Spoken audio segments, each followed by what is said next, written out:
Hello everyone, তো আশা করি সবারই পড়াশোনা ভালো চলছে। তো দেখো আজকে হচ্ছে যে চ্যাপ্টারটা করাবো এটা ক্লাস 10-এর ভৌতবিজ্ঞানের চ্যাপ্টার 2 যে আছে গ্যাসের আচরণ, ঠিক আছে। তার 1 নম্বর প্রশ্ন দেখো, আবদ্ধ পাত্রের গ্যাসের চাপ কোন যন্ত্রের সাহায্যে পরিমাপ করা হয়?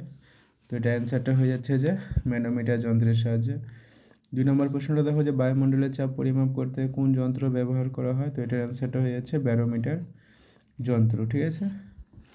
3 নম্বর প্রশ্নটা যে আছে দেখো যে কোনো স্থানে বায়ুমণ্ডলীয় চাপের রাশিমালাটা লেখো বা নির্ণয় করো। তো কোনো স্থানে যদি বায়ুমণ্ডলের চাপ নির্ণয় করতে চাই আমরা এই ফর্মুলাটা কাজ করে সেটা হচ্ছে পি সমান সমান এইচ ডিজি, যেখানে পি মানে চাপ প্রেসার, এইচ মানে হাইট পারদস্তম্ভের উচ্চতা, ডি মানে ডেনসিটি ঘনত্ব, আর জি মানে হচ্ছে অভিকর্ষজ ত্বরণ, ঠিক আছে।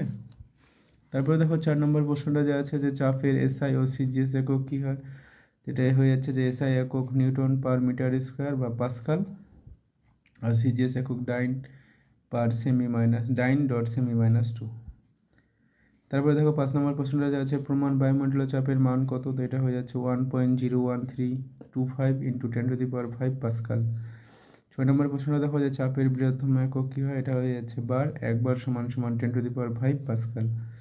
তারপরে 7 নম্বর প্রশ্নটা হচ্ছে যে চাপের ক্ষুদ্রতম একক কী হয়? এটা হয়ে যাচ্ছে টর, 1 টর সমান সমান 1 mm পারদস্তম্ভের চাপের সমান, ঠিক আছে।